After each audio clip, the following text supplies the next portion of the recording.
Olá pessoal, aqui é o professor Marcos Martinelli. Nós estamos gravando mais um episódio do Cred Assisc Cast, né? O podcast da Cooperativa de Crédito, sediada aqui em São Carlos, mas que não é só de São Carlos, a gente atende toda a micro-região. Ibaté, a gente atende São Carlos, a gente atende Ribeirão Bonito, Dourado e Tirapina. Nós temos unidades nessas cidades, né? Então, uma cooperativa de crédito, uma união de pessoas que resolveram ter assim o seu próprio banco, sua própria instituição financeira, mas que não é só isso, que ela também se interessa muito pelo que acontece na comunidade. E por isso que nós mantemos esse programa. Esse programa procura entrevistar os cooperados para mostrar o que os nossos cooperados fazem, né, o serviço que eles prestam. E também trazemos convidados que é o interesse que nós temos legítimo pela comunidade. Então, nós identificamos outras instituições que também precisam divulgar os seus trabalhos, explicar o que fazem, né, para as pessoas, e a gente leva esse bate-papo com os convidados. Estando em São Carlos, nós sabemos que uma das coisas mais tradicionais de São Carlos, e por décadas vem levando o nome da cidade para outras regiões, é o time de futebol da cidade, é o Grêmio Esportivo São Carlense, que por vezes a gente encontra alguém que fala assim, olha, eu sou de São Carlos, eu falo assim, da São Carlense, quer dizer, a referência da pessoa é o futebol, né? E isso vai permitindo que a gente dialogue com outros públicos, né? Não é só empresários, só a vida financeira ou só a vida acadêmica, que também é muito importante em São Carlos, mas tem outras coisas vivas na cidade que precisam ser iluminadas, precisam falar sobre essas coisas. Tem muita gente fazendo coisas legais pra caramba em São Carlos e que a cooperativa também quer descobrir essas pessoas, né? E dialogar com elas para entender o que a comunidade está fazendo e aquilo que a cooperativa possa ajudar, né? Também o objetivo desse canal, pessoal, vocês que acompanham já sabem, também levar educação financeira por um processo leve. Ao conversar com os entrevistados, a gente pergunta também como é que ele cuida da sua grana, como é que ele gerencia o seu dinheiro, porque a gente aprende numa escola, a gente aprende num livro, a gente aprende num curso, mas a gente aprende muito com o exemplo de outras pessoas, né? Como é que você administra a grana de um clube, será de futebol? É diferente de administrar a grana sua pessoal ou de uma empresa? O clube é uma empresa? Como é que faz a gestão desses recursos, etc. Então é nesse sentido, educação financeira, um bate-papo, um pouco de curiosidade e a cooperativa querendo mostrar isso para a sua comunidade. E se você gosta do conteúdo ou está assistindo eventualmente um fragmento um corte, né, desse programa, compartilhe com alguém, dá o joinha ali, que tudo isso ajuda a fazer com que a nossa mensagem chegue a mais pessoas. Eu estou aqui com dois representantes do Grêmio Esportivo São Carlense, esse é o nome, né? Grêmio Desportivo São Carlense. Desportivo, então já, Grêmio Desportivo São Carlense. Vamos ler aqui. Eduardo Imparato, supervisor-geral do clube, e Fernando Zanderin Júnior, responsável pelo marketing e comunicação. Tudo bem com vocês? Professor, muito obrigado pelo convite. É um prazer muito grande a gente estar podendo vir aqui no Cred Assisc Cast, falar um pouquinho sobre o clube, falar um pouquinho sobre todas essas raízes, do que é esse novo projeto aí de futebol aqui na cidade de São Carlos. E principalmente também falar e agradecer também pela parceria, que a Cred Assisc hoje é uma das patrocinadoras do Grêmio São Carlense. Ela tem investido nesses jovens, tem sido muito proveitoso, tem sido muito bacana para todo mundo ter parceiros da cidade, e foi uma das coisas que deixou a gente mais feliz esse ano nas categorias minis, que foi trazer muitos parceiros da cidade para dentro do clube, para conhecer esse projeto. Então vai ser muito legal esse bate-papo aqui para a gente poder contar um pouquinho sobre o que está acontecendo aqui nessa parceria e no clube também. Entusiasta de tudo, também é o Zelão, viu? O Zelão é o Zé Fernando. Grande goleiro, viu? Goleiro, gosta de futebol, sempre jogou no gol. Ele é o diretor-presidente hoje da nossa cooperativa e depois foi todo orgulhoso lá mostrar a camisa que tem, né, com a logomarca da cooperativa, e a gente fica muito feliz. Deixa eu perguntar, antes de conversar, qual a idade dos jogadores, qual faixa? Eu não sou muito do futebol, vou te perguntar coisas básicas. Vamos lá, o Grêmio Desportivo São Carlense, ele é um clube que ele abrange todas as categorias, né? Tá. E assim como todos os clubes, você escolhe quais que você quer disputar. Então, no primeiro semestre do ano, a gente já começou jogando profissional, que é o Campeonato Paulista da Série A4. O Grêmio hoje se encontra na 4ª divisão do Campeonato Paulista, Série A1, A2, A3, A4, que tem o mesmo calendário, é tido como primeira divisão e dividido em 4 divisões diferentes. Ok. E aí você tem a Bzinha, que é a última divisão, que tem outros clubes também. Então a gente jogou no primeiro semestre, a gente jogou o Campeonato Paulista da Série A4, ele terminou por volta de maio, e aí começa o calendário da base. Esse ano a gente optou em disputar o Paulista Sub-13 e Sub-14. Então são meninos nascidos aí nos anos de 2011 e 2012, praticamente quase que todos aqui da nossa cidade, alguns da micro-região.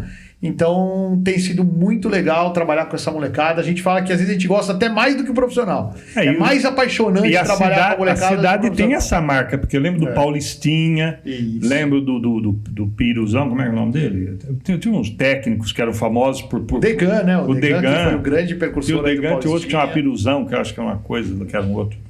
Enfim, era a turma que reunia a molecada e no caso, teve sucesso até internacional. São Carlos tem essa tradição de formar jogadores, né? Muito, né? O trabalho que o Degan fez aqui no Paulistinha, você vê aí que a gente está falando aí de 30, 40 anos atrás e ainda ecoa até hoje para todo mundo. Não só o Degan, o Alemão também passou muito tempo lá também. O Alemão teve uma marca maravilhosa ali de Paulistinha e depois de São Carlos Clube. Então, assim, a gente tem muitas referências boas na cidade. Se a gente for citar alguma, de repente a gente pode esquecer o nome de alguém. E vocês estão dando continuidade a essa tradição, né? De trabalhar a base. Uma das coisas principais que aconteceu esse ano aqui foi que a gente conseguiu unificar todas as escolinhas de futebol. Então, acho que isso é muito importante. Então, a gente veio com uma parceria hoje, a gente tem uma empresa junto com o Grêmio hoje, que é a NG Soccer. A NG, junto com o Grêmio, está fazendo essa gestão das categorias de base do Grêmio. E uma das coisas que a gente quis foi unificar todas as escolas. Então, a gente abriu uma avaliação para todos os alunos, para todos os jogadores mirins aí da nossa cidade, lá no Zuzão. Então veio gente assim, da Multisport, dos Salesianos, do projeto do Tchula, do projeto de todas que você pode imaginar aqui. E aí a gente conseguiu reunir os melhores para poder fazer o Grêmio. Legal. Então isso tem sido muito bacana. E quantos meninos de discussão no total? A gente hoje tem por volta no elenco de 35 meninos aí da categoria Sub-13 e mais uns 35 da Sub-14. Então a gente fala em torno de 70 meninos aí que estão treinando aí toda semana e estão participando do Campeonato Paulista. E uma coisa muito importante, sem gastar R$1. Então o que a gente pode ver aí, infelizmente no futebol paulista, muitos clubes pagam, eles cobram os pais para os atletas jogarem. Tá. Então aí você vê aí até grandes clubes de Série A1, de Série A2, que estão em divisão, que cobram um pacote para o pai de R$2.000, R$2.500, R$3.000. E o pai tá vendo ali no sonho do filho. E o pai vai lá e compra. No Grêmio, não. No Grêmio, quem recebe é o jogador. O jogador não paga nada lá.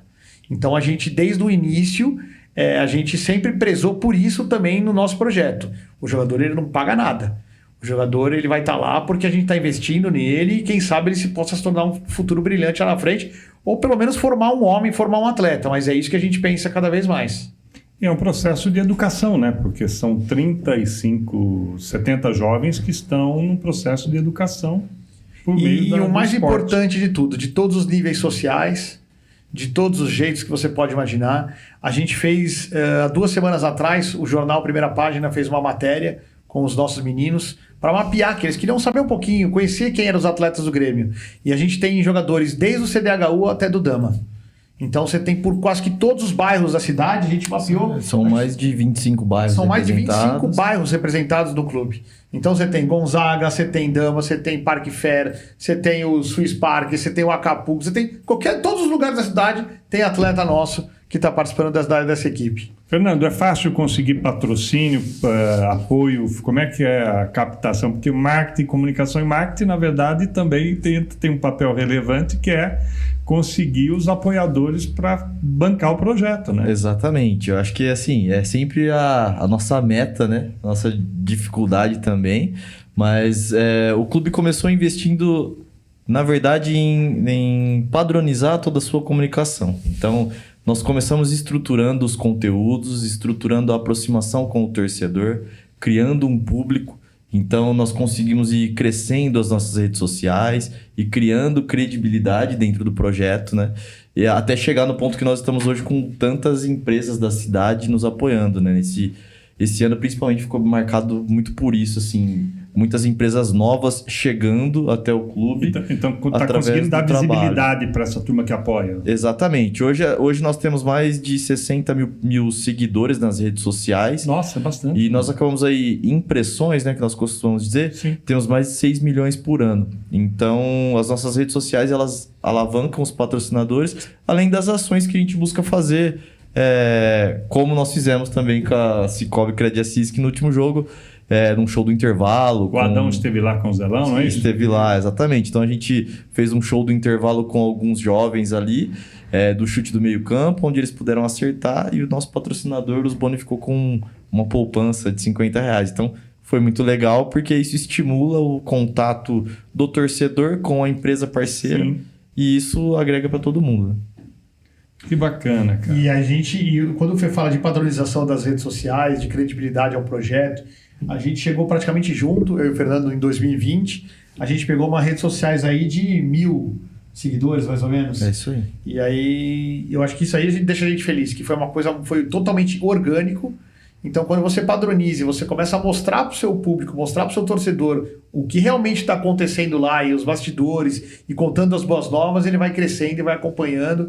E a gente tem certeza que daqui cada vez mais a coisa está encaixando. Porque assim, eu não sei o peso do rádio, mas assim, na minha juventude, o peso era o rádio. Final da tarde você tinha os programas esportivos e ali se atualizava a fofoca, Faz a resenha. Uma falta, né? Faz uma falta exatamente. isso, né? Eu acho que tinha a resenha do final do negócio, quer dizer, o jogo durava 90 minutos e o cara conseguia falar sobre 90 minutos 3 horas, né? Quer dizer, era um negócio interessante. O cara das 6 até 8 da noite ficava ouvindo os radialistas. Hoje esse papel é das redes sociais, né? Exatamente. A gente não tem nenhuma rádio que cobre hoje. Desde 2020, a gente pegou numa época da pandemia e até uma pós-pandemia, nenhuma rádio mais já tinha. Cobrindo jogos em loco ali, ou viajando com a equipe e tudo mais. A gente tem uma web rádio hoje, que é muito importante na história do Grêmio, que é a Rock Esportiva. Essa sim, cobre todos os jogos dentro de casa e durante muito tempo fora de casa também. O nome dela pra gente chama Web Rádio Rock Esportiva. Eles fazem uma cobertura. Eles transmitem, eles não podem mostrar a imagem do jogo, que é da Federação Paulista, mas eles fazem uma transmissão por rádio, no Facebook, no Instagram não, no Facebook. No Facebook e no então YouTube. Muito legal. É o que acontece hoje, eu ouço rádio hoje pelo celular. Exatamente. Então assim, é muito legal, é uma rádio que dá muito apoio pra gente. E além das redes sociais também, todo esse trabalho, o Grêmio hoje possui uma TV no YouTube, que é a TV Grêmio São Canense, no qual a gente transmite 100% dos jogos em casa. Porque dentro de casa você é um mandante, você é um detentor, você pode transmitir. Então todos os jogos, quem quiser ver qualquer jogo da base do Grêmio, você entra no YouTube, TV Grêmio São Canense, tem todos os jogos guardados lá. E isso é muito bacana porque o menino tá ali jogando e às vezes o menino tá aqui na cidade, mas a família inteira mora no Paraná, mora no Rio de Janeiro, mora em São Paulo. Bacana. Então tá ali nas redes sociais, ali vendo o avó, o vô, o tio, o primo distante, quem mora do outro lado do mundo. Então a gente procura 100% dos jogos transmitir também. E nesse conjunto de 70 meninos aí, sempre tem alguns que já chamam a atenção, eu acho, para quem tem o olhar treinado, assim. Tem uma molecada que se destaca, né? Tem, não. Ou seja, você já consegue ver. E é muito legal acompanhar como o Grêmio faz um trabalho de anos na base também. Tem meninos aí que estão com a gente hoje no Sub-13, que estão aí desde os 10 anos, né? Jogaram Sub-11 também. Você consegue acompanhar a evolução dos meninos dentro dos treinos, dentro dos jogos. Então isso é bacana, além do talento nato, né? Que geralmente chama a atenção dos outros também. Mas... essa equipe do Sub-14 aí, a gente sabe que pro ano que vem aí vai ter que buscar muita gente ainda, porque já tem muita gente que vai embora já. Então, assim, grandes clubes já procuraram a gente para diversos meninos aí. Hoje existe uma regra no futebol que você só pode alojar um menino a partir dos 14 anos de idade. Então, normalmente, Sub-13... Por isso que o Sub-13 normalmente é da cidade de onde que o clube está? Porque você não pode alojar. Então, é mais difícil de você fazer essa captação, a não ser os clubes grandes que pagam... que tem as residências ali ao lado dos clubes que eles acabam conseguindo alojar. Então, o Sub-14 você pode alojar. Então, os clubes grandes estão pegando para todo lado. Então, a gente tem muitos meninos aí. Eu vou te falar que dos 35, pelo menos uns 10, terminando o campeonato, a gente vai colocar em grandes clubes. Nossa, que bacana. Isso que é muito legal. Já encaminha, né? E aí vai depender deles, né, professor? Deixa eu falar uma coisa. Ainda a parte educacional que nos interessa, o desenvolvimento das pessoas também. não é só jogar bola. Eu acho que tem um comportamento. Me conta um pouco como é que é o bastidor. Tem um comportamento, tem que continuar estudando na escola. Como é que funciona na prática? Que não é só jogar bola. A federação exige, para você inscrever um menino hoje na Federação Paulista, você tem que ter um atestado de escolaridade. Para você inscrever ele. A partir do momento que você inscreveu ele a federação hoje, ela exige também que todos os meninos inscritos participem de pelo menos uma partida durante o campeonato. Então, a partir do momento que você inscreveu ele, você é obrigado a colocar ele em campo. E todos os jogos, você leva 20 atletas para cada jogo, 22 atletas para cada jogo. São sempre 2 tempos de 30 minutos. Tá. No intervalo dos primeiros 15 minutos, sai o time inteiro e entra outro time. É obrigado a jogar todos também. Então é uma maneira de educar já, todo mundo já jogar e os clubes não pensarem só em resultado, e sim na formação dos atletas. Uma outra coisa que é uma medida educativa da Federação Paulista é a questão de que todo final de jogo tem pênaltis para decidir mais um ponto para a equipe. Então você pode perder no jogo e ganhar um ponto pelos pênaltis. Eles também querem educar as crianças a lidar com pressão, a já lidar com a tomada de decisão, com frustração. Então eu acho que é muito importante essa ideia da federação. A gente aprova muito também que o moleque dá desde o sub-11 bater no pênalti. Quando ele vai chegar no profissional, para ele já está acostumado. Uma coisa que a gente percebe que o jogador de futebol, especialmente quando vê assim na televisão, dando entrevista, a gente percebe que muito novo eles estão bem maduros, né? Pelo menos quando eu assisto. Quer dizer, consegue se expressar, consegue, por vezes, ter uma opinião. E é muito jovem, né? Tem jogador ali que parece velho, mas você vê a idade dele é novo. E ele já é um homem formado muito cedo, né? A outra coisa que a federação exige dos clubes é que elas mandem um acompanhamento de boletim. Então a gente tem um período, né? Acho que é 3 meses, a gente tem que juntar os boletins de uma amostra lá. Se a gente tem 35 atletas, tem que mandar 15 boletins para a federação. A federação ela tem um programa de excelência dentro dela, né? Que ela encaminha alguns desafios aos clubes que fazem com que o clube evolua ano após ano. Sim. Então, dentro de cada categoria, e tem uma categoria de base, nós somos obrigados a fazer algumas ações com os atletas justamente pensando na formação. Então, nós temos que fazer algumas palestras com eles sobre temas diversos de formação, como educação financeira, como a parte de atenção ao celular, como uma parte de ética e como lidar com as situações do dia a dia. Nós temos que fazer uma integração entre as crianças e os pais. Então, como vai ser essa dinâmica? Criar dinâmicas para que eles se envolvam junto do clube. Até o próprio comportamento social dos pais dos jogos, né? Tá. A federação tem batido muito isso também. Porque a gente vai para cada estádio aí que você vê o comportamento dos pais e é lamentável. Então, a maneira como eles xingam e como é que eles pressionam. Então, a gente, antes de começar o campeonato, a gente fez uma palestra na CISC. Foi muito bacana e com a gente pôde trazer todos os pais e foi um dos principais temas que a gente falou. A gente não vai admitir aqui no Grêmio comportamento errado dos pais. Esses meninos vão se profissionalizar, eles vão ter o seu salário, sua grana, alguns vão ganhar muito dinheiro, porque serão bons no que fazem e tal. Educação financeira me parece ser uma coisa a ser trabalhada mesmo, tocou no assunto, Fernando, porque tanto a família quanto o atleta, ele precisa começar a ajustar a mente para o dia que tiver um salário melhor, muito dinheiro, que a gente vê. Porque não é raro, que é uma carreira muito curta, né? Exato. Se não fizer a poupança ou a sua previdência, é possível que por um problema de saúde ou por um problema de queda de desempenho, a pessoa não se torna mais um jogador de futebol. Ela tem uma carreira interrompida, às vezes até prematuramente.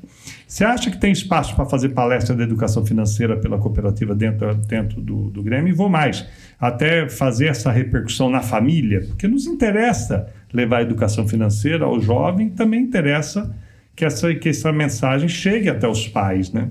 Porque um jovem bem formado, mas se os pais não compreenderem a questão financeira envolvida, ou que pode vir a ser envolvida naquela carreira, me parece...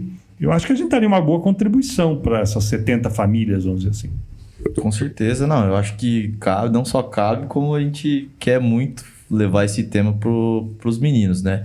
É algo que a gente vem sentindo, sente uma necessidade desde a formação, né? Eu mesmo na minha formação eu não tive esse contato com a educação financeira, a gente vai aprendendo conforme o tempo, né? Sim. E então é muito importante já inserir isso nos jovens E eu acho que é uma contribuição muito boa, principalmente sendo um parceiro do clube, é próximo do clube, então a gente consegue unificar e estreitar ainda mais o laço da parceria, que pra gente é fundamental. E fazer processos mais leves, né? Porque quando você fala assim, vai fazer educação financeira, tem gente que já tem uma paura e fala, vamos colocar para ver uma coisa chata, ter que estudar de novo, uma agenda. Não, às vezes é um bate-papo, às vezes é uma cartilha muito simples, às vezes é uma mensagem muito singela, mas sendo uma mensagem constante, a pessoa vai compreendendo que dá para aprender sobre como lidar com o dinheiro, que deveria ser uma coisa que a gente deveria aprender muito, né?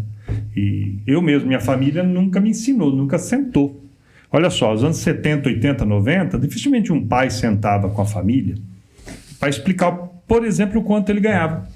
Exato. Havia um tabu, né? Muitas vezes a esposa não sabia exatamente se o marido estava indo bem ou mal nos negócios, se o dinheiro estava entrando ou não.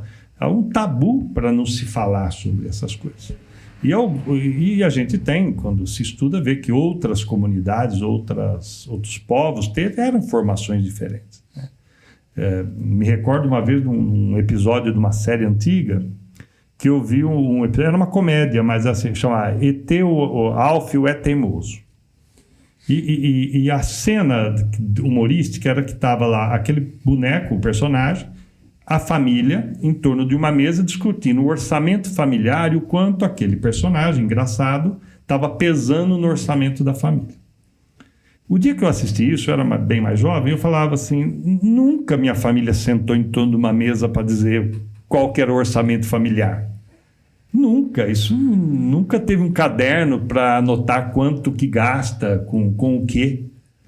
Nunca soube direito quanto meu papai ganhava, nem minha mãe sabia quanto que eram as rendas da casa. Então, essa falta de diálogo, né, eu acho que está assim, até no começo do problema, né? Você não sabe quanto entra e também não sabe quanto sai, não sabe quanto custa, o quanto pesa. Não tem claro isso, né? Exatamente. E é importante para os atletas, porque o futebol é muito rápido.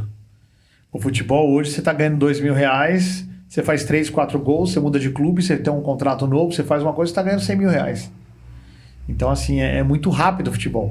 E a carreira, em geral, termina muito cedo também. Você vai ter que aprender a poupar, você vai ter que aprender a segurar, porque se você está ganhando 2 hoje, daqui 6 meses você está ganhando 100, você nunca viu tanto dinheiro na sua vida, e se você sair torrando e você sofrer uma lesão depois de 6 meses, como é que vai ser?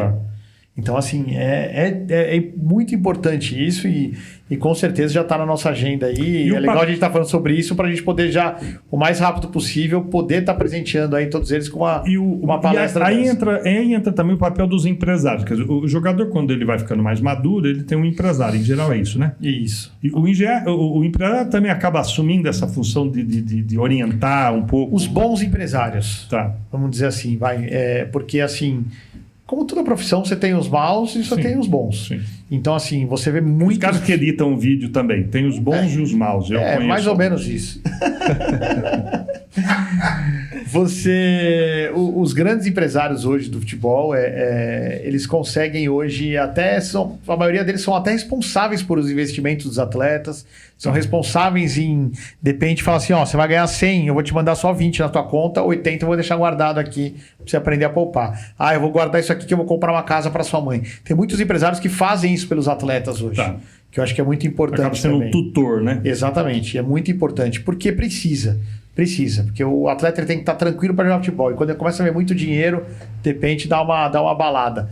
Então, por isso a importância de estar sempre ao lado de bons empresários. Um atleta, ele precisa assim, estar jogando sem ter certas preocupações que outro está cuidando. Por exemplo, imagina você estar jogando futebol e está pensando que a conta venceu, que esqueceu de pagar água, pode cortar a água da sua casa porque alguém esqueceu de pagar, porque você estava viajando. Alguém tem que estar cuidando disso para o atleta pensar só na profissão dele ali? Isso, acho que isso é assim, como é uma atividade com muita pressão, principalmente a pressão individual, né? O atleta ele tem que performar e todos esses fatores influenciam numa boa performance dele.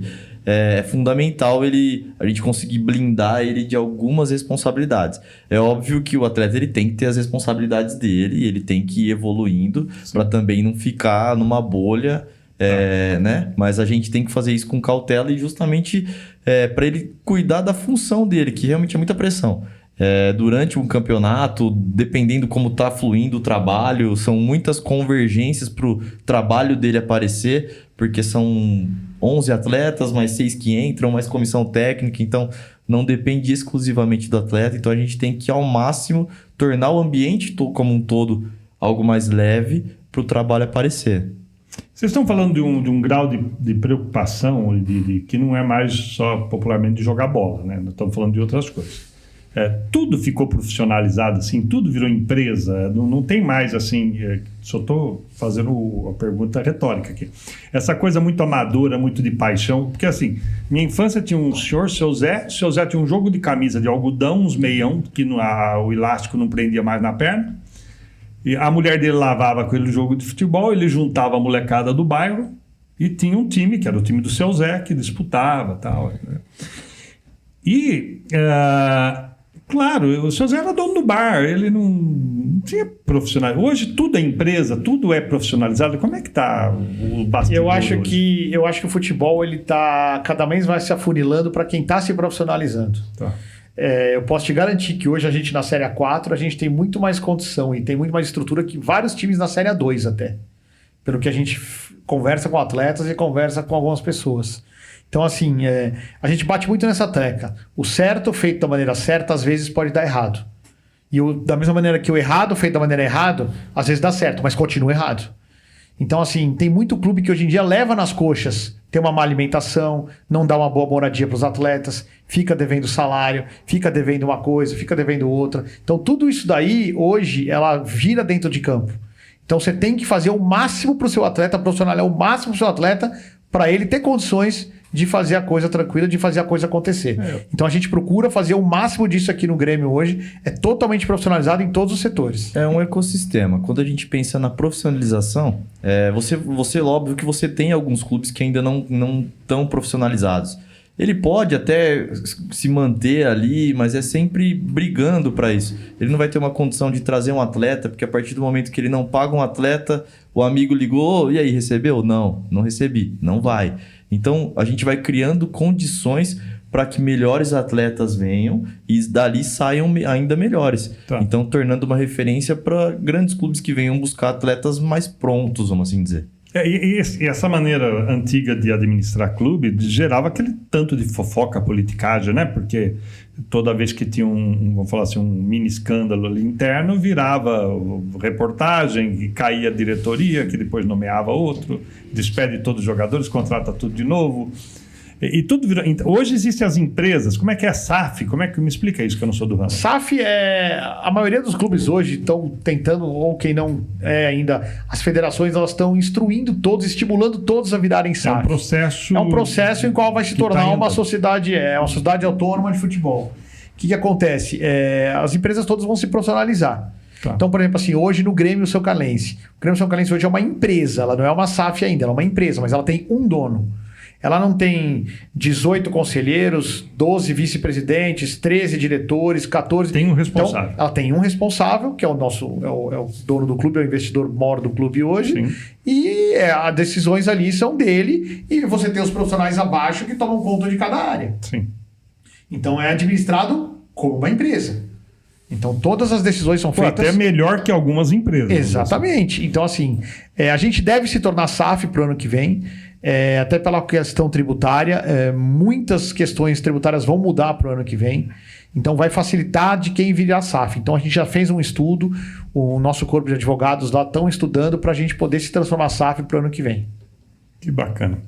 Bem, o que a cooperativa, quais meios que a cooperativa pode ajudar no desenvolvimento do esportivo na cidade? Dá algumas ideias, vamos fazer aqui um bate-bola. Quais as ideias que o marketing pode trazer para a gente pensar como ajudar nesse processo mais bonito, que é pegar um jovem, introduzir ele num ecossistema, como você disse, e saber que de lá você vai soltar um ser humano melhor. Né? Quer dizer, como é que a gente ajuda nesse processo? Quais as ações de marketing que a gente pode participar? Eu acredito que essa aproximação realmente do conhecimento da área, do segmento, né? Eu acho que ainda é algo um pouco distante, principalmente dos atletas mais iniciantes, né? Então, eu acho que essa aproximação de mostrar qual é o papel dentro da comunidade, qual é o papel que a empresa pode auxiliar, não só um patrocínio. Porque quando a gente pensa numa empresa auxiliando um atleta, a gente pensa logo no patrocínio. Mas não, muitas vezes ele pode estar dentro do ecossistema ali, acoplando ele junto da empresa, né? Para ele conhecer um pouco mais de todos os serviços. Então, eu acho que é mais do que o patrocínio, né? Você conseguir criar uma parceria que faça sentido realmente para os dois lados, né? E eu acho que, retornando a falar um pouquinho sobre aquela ação que foi feita há 2 semanas atrás, eu acho que foi uma das ações mais geniais que a gente já pôde fazer com um parceiro nosso dentro de campo, porque eu acho que ali foi o pontapé inicial ali para esses 6 ganhadores de poupanças, eu acho que foi o pontapé inicial da vida financeira desses 6. Que eu duvido muito que alguns deles ali tinham alguma conta aberta em banco, ou sabiam o que era uma poupança, ou podiam imaginar que eles teriam R$50 guardados em algum lugar. Então, eu acredito que essa ação dessa distribuição, né, só foram 6 poupanças no valor de R$50, né, para jovens. Cara, foi o pontapé da vida financeira de 6 jovens. Então, eu acho que foi muito legal, foi muito bacana. Olha que legal. Muito proveitoso. Você imagina o seguinte, quando a pessoa ingressa num banco como cliente, ele é só um cliente do banco, tá certo? Então, o banco ali tem serviços de excelência. A gente sabe que todos os bancos no Brasil prestam um excelente serviço. Mas, basicamente, ele ali é um cliente. Quando a gente apresenta o cidadão para uma comunidade como a cooperativa, a gente tem que mudar a conversa. Olha, você está ingressando numa sociedade onde, se ela for bem, você vai junto, porque você se tornou sócio de um empreendimento. Então, aí você começa... E ainda tem os lances de tipo assim, essa empresa, cooperativa, empresa, se ela der lucro, ela não pode dar lucro. Então, a lei vai fazer com que ela tenha que distribuir o lucro que ela teve, que por acaso vai também para o bolso daquele que é sócio, que por acaso é aquele jovenzinho que entrou. Quer dizer, então a comunidade... Sem contar que a gente faz cursos, treinamentos gratuitos, é possível pensar em várias atividades, basta ter interesse, né? Então, assim, a parte de ingressar numa cooperativa, ela tem também esse espírito comunitário. Né? Quer dizer, eu fiquei... É como você ficar sócio de uma empresa. Certo? Eu, muito jovenzinho, virei sócio. No Rio Grande do Sul, Santa Catarina e Paraná, a tradição com cooperativa é muito mais forte que no paulista. O paulista, em geral, é muito individualista. E o pessoal do Paraná para baixo é mais coletivo. E cooperativas lá fazem de tudo. Cooperativa tem escola, cooperativa financiou a quadra do município, cobriu restaurante, o ginásio. Quer dizer, porque cooperativa, quando a comunidade também abraça a cooperativa, ela pode fazer trabalhos, por extensão, devolver para a comunidade. Nós temos cidades que o silo onde guarda os grãos da cidade, que é produzido pelas pessoas, é da cooperativa. Tem escola de informática que municípios não tinham, a cooperativa montou a escola inteira para a comunidade. Então, essa percepção de que podemos fazer mais juntos é muito importante, né? É claro que a gente não resolve todos os problemas do mundo, mas, enfim, algum problema dá para resolver. Eu acho bacana. Deixa eu perguntar uma coisa para vocês. Hoje tem público no estádio para assistir jogo de futebol? Eu não vou. Então, assim, vou fazer a pergunta. Tem público? Ainda, olha, o profissional, ele ainda... O torcedor do profissional, vamos dizer assim, hoje todos os jogos são transmitidos ao vivo pela Federação Paulista.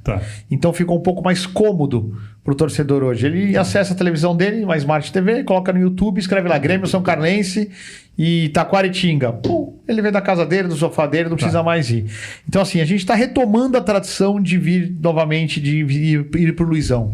Então, o que isso aí funciona? A gente está tentando aí via prefeitura, e a prefeitura tem nos prometido que vai reformar o Luizão, porque para o cara ir no campo ele tem que ter boas condições também. Tem que ter banheiro. Tem que ter banheiro, tem que ter uma lanchonete, uma coisa digna de o cara sentar, de poder olhar, um banheiro bacana também. Sim. Então, o que acontece? A gente tem pedido para a prefeitura e ela tem nos atendido em tudo e deve fazer uma breve reforma aí no Luizão, até para o próximo campeonato também.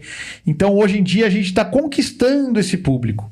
Nos últimos anos tem crescido a nossa média de público. A gente, nos últimos 3 anos, 2 vezes disputou o jogo do acesso. Então foram os públicos muito, muito bons. A Copinha de 2024, a Copa São Paulo, que é muito tradicional também na cidade, foi o nosso recorde de público contra o Fluminense. Bateu 6 contra o Criciúma. Foram mais de 6 mil pessoas para ver o jogo contra o Criciúma. E a experiência de ir para um campo de futebol, muitas gerações ainda não viveram essa experiência. Meus filhos, por exemplo, não viveram essa experiência.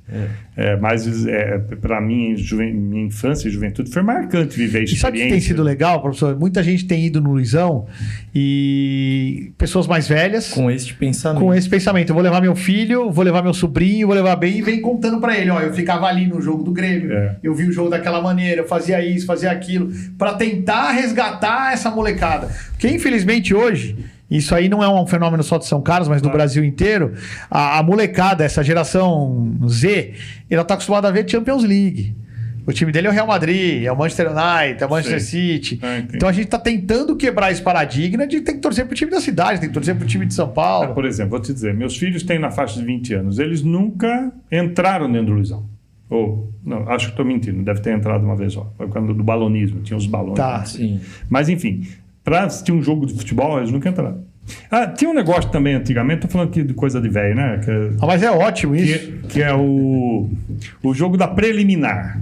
O aspirante. O aspirante, que você, antes do jogo principal, tinha um jogo preliminar lá, quase sempre melhor do que o jogo principal. Exato. Não sei se a gente tinha muita expectativa quanto ao jogo principal, e o jogo preliminar, ele era uma surpresa. Falou, puta, jogo bom, papai. A maior expectativa. Era muito bom, cara. Eu chegava no Pacaembu 4, 5 horas antes para poder ver o preliminar. Aí você falou, o jogo principal, então vai ser ótimo. Mas você falava meio murcho o jogo principal. Falou, não, o jogo dos aspirantes foi melhor, cara. Os caras jogando com plateias, davam sangue ali. Hoje a federação não permite. Não permite por quê? Para poder resguardar o campo. A qualidade do campo, do gramado, entendeu? Então hoje a federação ela não permite que tenha um jogo antes do outro dentro do Campeonato Paulista. Então ela prefere que o gramado esteja em ótimas condições para a partida principal. O Grêmio tem muita história, muita foto. Museu do Grêmio existe? É assim, a gente hoje, é até uma pergunta que a gente responde bastante na cidade, né? O Grêmio Desportivo São Carlense nasceu como uma homenagem ao antigo Grêmio Esportivo São Carlense. Tá. Porém, não é o mesmo, não foi as mesmas pessoas que fundaram, não é o mesmo acervo, não é. A gente respeita a tradição do clube, tanto que a gente mantém as listras, a gente mantém um escudo praticamente igual, com algumas alterações, às vezes as cores também, entendeu? Mas a gente é uma homenagem ao antigo Grêmio. Por quê? Porque a cidade ama o Grêmio. Então nada mais justo de quando foi se tornar um novo clube, que inclusive faz 10 anos do próximo ano que vem, vai fazer 10 anos da nova fundação. A gente procurou trazer essa tradição dos torcedores do antigo Grêmio. E tem dado muito sucesso, porque é o que você falou, aonde você vai o cara pergunta, você é de São Carlos? Sou. Pô, e o São Carlense? Isso. Eu tive semana passada em Mirassol, eu tive fazendo uma visita no estádio do Mirassol, com o pessoal que está vendo para fazer algumas reformas do Luizão. E aí a gente estava numa comitiva aí de umas 5, 6 pessoas e entramos num barzinho em frente ao estádio para tomar uma coca ali para esperar para abrirem o estádio. E aí o cara olhou assim, bastante gente, tinha gente de terno. E aí o cara falou assim, de onde vocês são? Aí nós respondemos, somos de São Carlos. Cadê o São Carlense? Pô, o que eu me lembro do São Carlense, não sei o que lá. Daí ele falou assim, o Edu tá aqui do Grêmio, vai falar, pô, você é de São Carlense? Eu falei, sou. Pô, e começou a contar as histórias de 90, de 89, de 91, de 92, de grandes duelos que teve com o Mirassol também. Sim. Então não tem jeito, aonde você vai o pessoal pergunta do São Carlense. Então assim, é uma nova empresa que tem 10 anos. Exatamente. 10 anos. Mas ela, de certa forma, ainda honra, né? Presta uma grande homenagem àquela fase anterior. Que era outro cenário, era outro momento, era outro CNPJ, vamos dizer. Exatamente. Assim, né? Exatamente. Muito bacana. Olha, eu estou muito feliz, eu lembrei aqui um pouco da minha juventude, assim, não era muito do futebol. Você tem que voltar ao estádio, professor. Eu sei, porque olha, eu comecei jogando no ataque, quando tinha 12, 13 anos, jogando no ataque, era ruim, aí fui pro meio campo, era ruim, fui pro gol, aí descobriram que eu só pulava pro lado esquerdo. Aí quando descobriram isso, cara, só chutava no meu lado. Aí alguém gritou da arquibancada, vai estudar! Aí, sabe? Aí não deu muito certo esse negócio. Mas olha, eu fiquei contente, que traz assim, uma lembrança boa. Acho que tem essa coisa hoje, todo mundo quer vender experiências, né? Porque quer dizer, informação já está sobrando. Todo mundo sabe tudo, todo mundo acessa tudo muito fácil.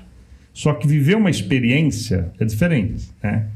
Eu sempre falo para meus alunos assim, em tese todo mundo sabe fazer pão. Você entra na internet, você baixa uma receita de pão. Basicamente é farinha, água, fermento, sal e açúcar e óleo. Não é nada, né? Aí você lê a receita. Ok, eu sei fazer isso.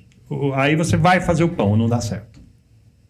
Aí você tenta de novo, não dá certo. O outro tenta, deu certo. Então, assim, o que vale, por vezes, não é você ouvir uma história somente, ou ter o conhecimento e achar que sabe. Você tem que viver a experiência, né? Viver a experiência do esporte, a experiência de estar no estádio de futebol, de experiência de caminhar pela rua, de ver um parque. A vida é isso, né? Porque senão a gente pode ficar atrás de um televisor, atrás de uma tela qualquer e achar que está vivendo uma experiência, né? Mas na verdade você não está. Você está só lendo a receita do pão, você não fez o pão, né? A experiência é fazer o pão, é mexer com a farinha, se sujar toda a pia, pôr para assar, para testar e ter expectativa. Será que o pão vai ficar molinho? Não vai? Então, verdade. Tá certo? E o esporte tem isso, quer dizer, só assistir pelo televisor ou só ler o que aconteceu, ou ouvir o que aconteceu e não participar do acontecimento é diferente. E qualquer coisa hoje é experiência. Hoje você pega um clube, sei lá, grande como o Palmeiras. O cidadão é palmeirense, mas não só pelo time. Tem toda uma experiência dele passar o dia todo dentro do ambiente, não é isso? Exatamente. Ele almoça, ele compra camisa, ele assiste o jogo também, né? Os estadunidenses fazem muito disso, né? O cara vai de manhã, conta isso para mim. Quer dizer, o cara vai de manhã no estádio e ele sai à noite. Exatamente, é o tailgate. Né, que a experiência americana é o tailgate. Você tem o seu lugar já no estacionamento marcado, você chega lá, o jogo é às 8 horas da noite. Você chega às 10 da manhã com a tua família, vários amigos, você abre ali a sua churrasqueira, coloca seu engradado ali, com mais 5, 6 cadeiras, você curte o dia inteirinho o negócio, depois você vai pro jogo, aí você recolhe tudo e vai para casa. Então eu acho que o futebol e o esporte em si, né? Eu acho que é a principal ferramenta de ambientação social de todo mundo. Tá. Eu acho que quem pratica um esporte, não só o futebol, mas qualquer esporte, quem pratica um esporte, ele acaba se desenvolvendo mais. Ele acaba tratando melhor com as suas habilidades, tratando melhor com as suas emoções, aprendendo a ganhar, aprendendo a perder, que é muito importante hoje em dia. Respeitar o adversário. É muito mais importante eu tenho minhas filhas hoje que praticam esportes desde pequenas e disputam o Campeonato Paulista e em outros esportes e tal, e eu falo para elas, quando a gente vem de uma prova e elas perdem, eu falo para elas, hoje foi mais importante do que ter ganho, porque hoje vocês aprenderam, você viu que foi um errinho aqui, foi outro errinho ali, então é importante trabalhar com essas frustrações também. Sim. E o futebol, ele traz muito isso. Então esses meninos, como o Fê falou, a gente hoje trabalha no Sub-13, Sub-14, a gente tem meninos do Sub-14 que estão há 3 anos com a gente já. E você vê a evolução daquele menino que chegou cru, daquele menino que chegou acanhado, daquele menino que não falava com ninguém. E hoje no Sub-14 é o capitão do time, e você fala, olha aí, olha o desenvolvimento dele, olha a maturidade, olha a segurança de um menino desse. Imagina daqui 4, 5 anos. E a gente onde que ele pode tornar? Exato, então a gente acredita muito nisso. Uns casos bem interessantes também é sendo extensão da comunidade, não só trazendo para os atletas. É uma questão que a gente fez uma ação sobre a conscientização ao autismo e algumas crianças autistas iriam entrar em campo em uma ação com os atletas. Nós pedimos a liberação para a federação. Houve essa ação. As crianças se sentiram muito à vontade, adoraram a experiência. Fundaram uma torcida organizada dos Lobinhos Autistas. Então hoje eles nós estão reservamos presentes em todos os jogos. Um espaço no estádio para eles. Eles vão, alguns com fone, alguns, mas todos com a camisa dos Lobinhos Autistas. E eles estão presentes em todos os nossos jogos. Então, é uma extensão da comunidade que a experiência trouxe para eles. E eles se sentem tão à vontade ali que eles postam nas redes sociais, eles comentam sobre os jogos, conhecem os jogadores. Então, virou uma forma de desenvolvimento social deles. Desenvolvimento social, quer ver uma coisa que me ocorreu aqui, eu não podia deixar de falar. No mundo tão polarizado na política, por exemplo, você torce para o político A de estimação, o outro para o B. E aí os caras brigam, quer se matar.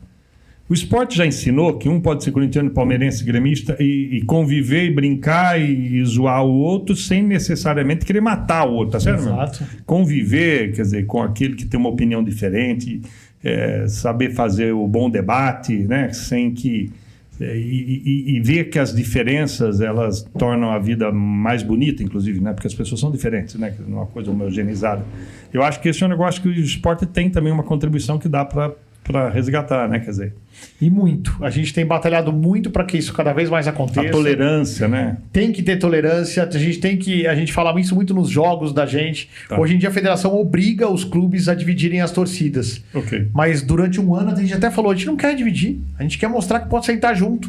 Só que, infelizmente, ainda não se tem tanta maturidade para isso. Sim. A maturidade que você vê fora do país, que você vai nos Estados Unidos e senta todo mundo junto, misturado, e não tem problema nenhum. Hoje aqui ainda falta um pouquinho, mas quem sabe um dia a gente chegar lá também, né? A gente vê nos jogos nossos, sendo regionais, assim, a própria torcida, elas costumam se confraternizar um pouco antes dos jogos, então a gente tem acompanhado isso pelo nível de rivalidade ser menor, pelos clubes serem mais jovens. Isso falando do profissional. No caso do profissional. Por ser um clube mais jovem, então a gente tem a gente consegue ver bem essa união. Da parte profissional, nós somos bem recebidos nos lugares que a gente vai. Recebemos muito bem também os outros profissionais, é óbvio, né? Para encerrar nossa conversa, Isso é futebol bem feminino vem crescendo muito, ocupando um espaço. Como que está assim, as mulheres nos estádios ou acompanhando os filhos? Como é que é esse público feminino chegando, tanto dentro do campo, fora do campo? O futebol feminino, e principalmente aqui na cidade, é muito forte. A gente tem 2 equipes de futsal hoje em dia aqui na cidade que elas batem campeão paulista, elas ganham Copa Record, elas ganham Copa IPTV. Uma é o do Fabiano, que é o futsal de São Carlos. Eu não recordo agora certinho o nome aqui, mas assim, tem 2 equipes muito fortes. Futebol de campo, ele ainda está engatinhando. Já nos procuraram bastante para poder terceirizar e poder fazer esse projeto. Tá. Só que o clube nunca terceirizou nenhuma de suas categorias porque o clube se responsabiliza por tudo. Okay. Então, assim, existe um projeto de ser feito ainda. A federação toda hora nos convida. Você tem aqui em Araraquara um dos projetos mais vitoriosos do Brasil. Então, assim, a maioria das jogadoras da seleção... Guerreiras Grenadas. Exatamente, é um projeto maravilhoso da Ferroviária. Então, assim, está na pauta do Grêmio. Eu não sei se vai ser para o ano que vem, se vai ser para daqui 2 anos. Tá, mas está no radar. É que a gente precisa de apoio, porque é caro. O futebol profissional é caro, o futebol feminino também é caro. As obrigações são praticamente as mesmas. Mas as adolescentes, em algum momento, vão ter espaço também para poder treinar. Com toda certeza. A gente tem muito público feminino nos estádios, isso é muito legal. A gente tem uma presença de mães, de muita gente, muito público feminino também. Eu acho que isso aí a gente tem conseguido abraçar bastante também. É um público bem familiar, público do Grêmio. Recado final, algum convite? Olha, nós estamos gravando aqui no início de agosto de 2025, então aqui até o que vai rodar em agosto de 2025? Tem alguma coisa para divulgar? Tem, a gente continua com o Campeonato Paulista, Sub-13 e Sub-14. Então, a gente pede que vocês sigam as nossas redes sociais. Ajuda muito isso, né? Instagram, @Grêmio Desportivo São Carlense, Facebook também. E já que estamos no YouTube, né? Quiser seguir a TV Grêmio São Carlense, lá você pode assistir os jogos, pode também ver alguns bastidores, os gols e etc. Então, a gente continua no Campeonato Paulista, a gente está no segundo turno da primeira fase.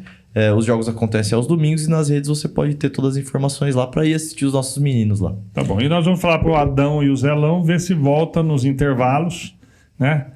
Ajudando a motivar o intervalo. No próximo a gente faz eles chutarem do meio campo também. O Zelão vai conseguir defender. O Adão já é um zagueirão, já pode ser que a do Adão chegue também, viu? Marquinhos, mas agradecer demais aí a parceria da Cred Assist com o Grêmio São Carlense. A gente ficou muito feliz. São uma das 6, 7 empresas que esse ano aqui da cidade abraçaram o projeto da base, acreditaram nesse desenvolvimento dos jovens. Então a gente ficou muito contente, mas muito mesmo, de poder trazer essas empresas. Porque a gente está plantando com vocês agora aí a base, quem sabe o profissional, a gente consiga fazer um pool aí de empresas bom também, para a gente conseguir levar o Grêmio aí para a Série 3, Série 2, Série 1 e daí por diante. Então a gente fica muito feliz. Futebol não se faz sozinho, futebol a gente tem que ser uma parceria. Então o futebol do Grêmio São Carlense hoje, ele precisa da parceria do pessoal da cidade de São Carlos.